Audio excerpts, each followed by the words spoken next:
we are players in multiple infinite games every day of our lives. And there's definitely no such thing as winning business. Business is an infinite game.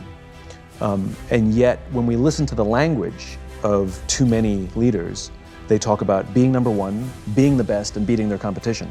Based on what? There's no agreed upon objectives, there's no agreed upon timeframes. And so what ends up happening is you have people building organizations and leading with a finite mindset, playing to win, in a game where there's no such thing as winning. And when we play with a finite mindset in an infinite game, there's a few very predictable and consistent outcomes, amongst which include the decline of trust, the decline of cooperation, the decline of innovation, all of which contribute to the eventual demise of the organization itself. You know, people start business with the goal of winning or being number one, and that's a problem. There are two currencies in the infinite game: will and resources. Resources is money. You need money to stay in the game, but you need the will of the people as well. And the problem is that when we organize to win, that means the score is more important than the inspiration or motivation that people have to give their blood, sweat, and tears. And when we prioritize resources before will, that's a problem. I've never met a CEO that doesn't believe their people are important. The problem is where on the priority list. You know, been to any number of presentations where they put their priorities on the wall, you know, number one, growth, number two, shareholder value, number three, our customer, number four, our employees. There it is. See, I do care about our people. And the reality is, as social animals, we want to work for and we're willing to give our blood, sweat, and tears to leaders who understand that the balance of those two essential currencies, the balance of those two things is will has to come before resources. And that doesn't mean 90-10. When I talk about putting people before profit, you know, people freak out, which is ridiculous. You need fuel for the car to go. Money is fuel for the organization, of course. Even if there's a leaning, it's 51-49, there has to be a slight leaning towards people, because there will always be decisions that a company has to make in which those two cannot both be supplied, and one will have to be sacrificed. The question is, which will you always prioritize? Let me give you a hypothetical example to make my point.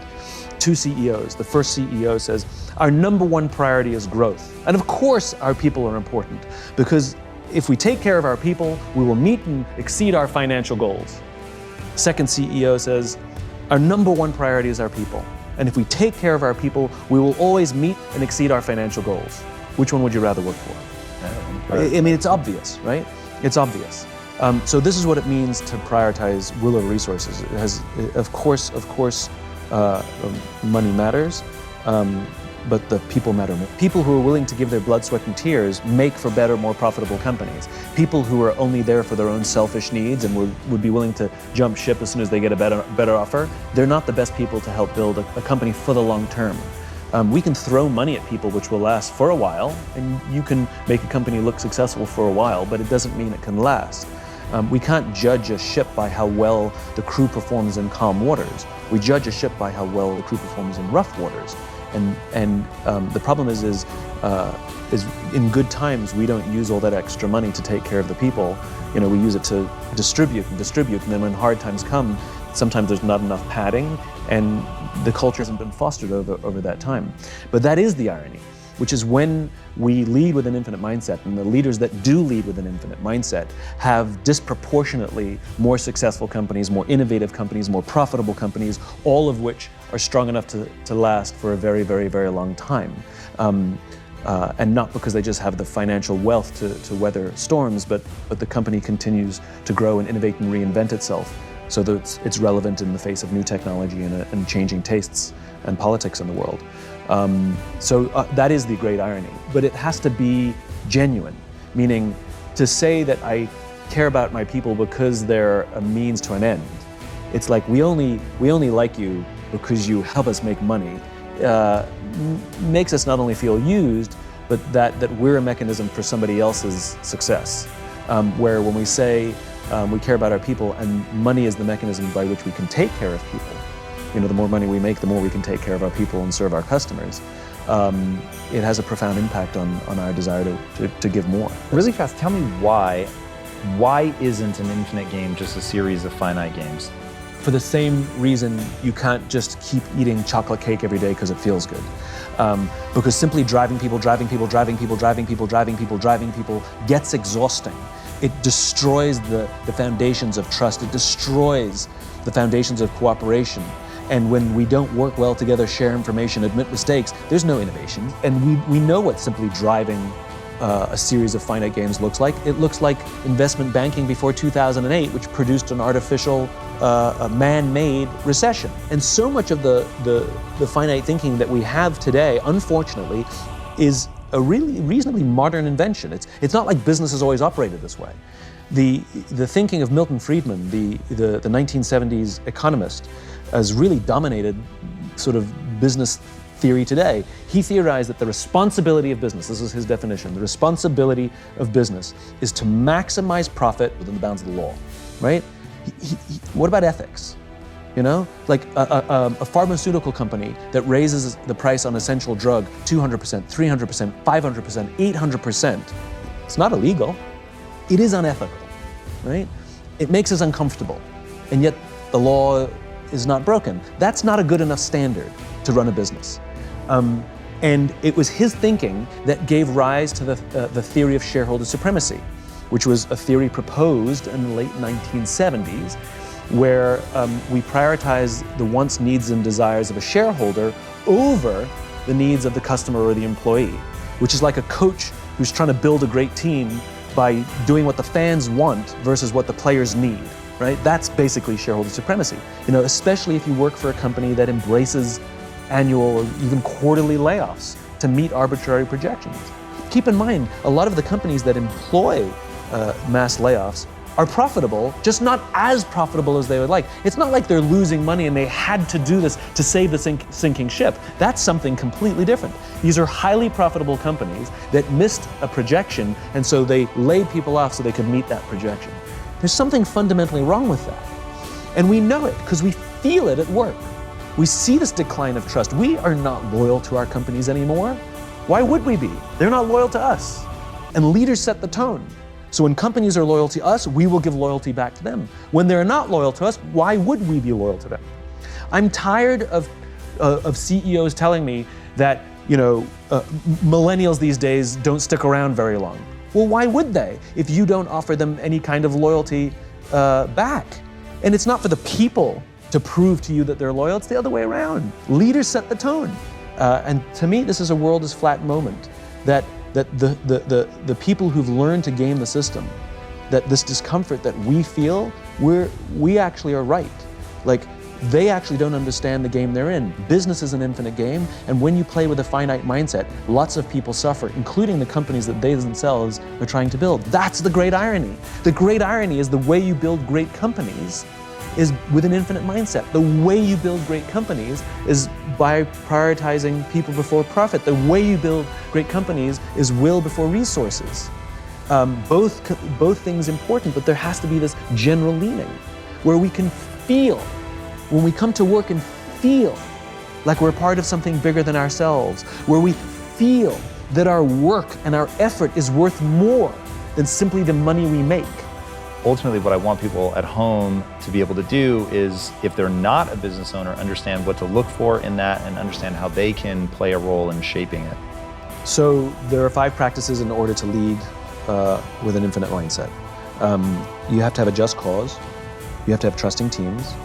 You have to have a worthy rival. You have to have a capacity for existential flexibility, and you have to have the courage to lead.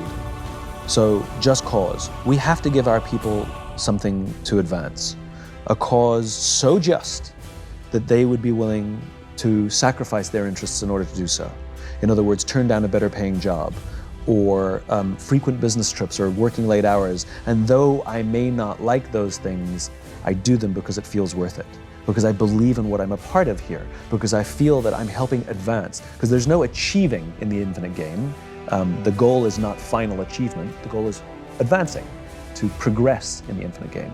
And to have that vision of an idealized state of the world that all men are created equal, right? It's an ideal that a nation is striving towards, that will never actually get there, but will die trying. That's the point. And we can offer people the same thing inside an organization. In fact, we have to give them something to advance. Now, how is this different from the why? A why comes from the past. It is an origin story. Every single one of us has our own unique why. It is our birthright. It comes from the sum total of how we were raised as kids. It is objective. You have one, and you have one for the rest of your life. The only one, right? And the rest of our lives are about making the decisions that help us keep in balance with our why. A just cause doesn't come from the past. A just cause is about the future. It's about where we're going, right? You can have multiple just causes. You can have one professionally, you can have one personally, you can have one for your family, you can have one for your church. And we're involved in all of these. There's massive pressure put on people, especially young people, to what's your vision? Well, we're not all Steve Jobs and Bill Gates. We're not all visionaries. We don't have to have a vision, but we do have to find a vision. That we can find someone else's vision, and we are so compelled by it that we want to make it our own. That's what it means to go work for a company with a visionary leader, that we believe in that vision so clearly that we take their vision and we make it our own. And we will happily contribute our work, our effort, in order to advance what is now my vision. Right? Martin Luther King had a vision. He stood on the steps of the Lincoln Memorial and told us his vision, but his vision became our vision. So I may not have come up with that vision, but I found it, and I'd like to devote time and energy to help advance it, even beyond him. We have to give our people a just cause. We have to have trusting teams. We have to create environments inside our organizations in which people feel psychologically safe enough to raise their hands and say, I made a mistake or I need help. The absence of trusting teams means we have groups of people lying, hiding, and faking. And that comes from good old-fashioned leadership.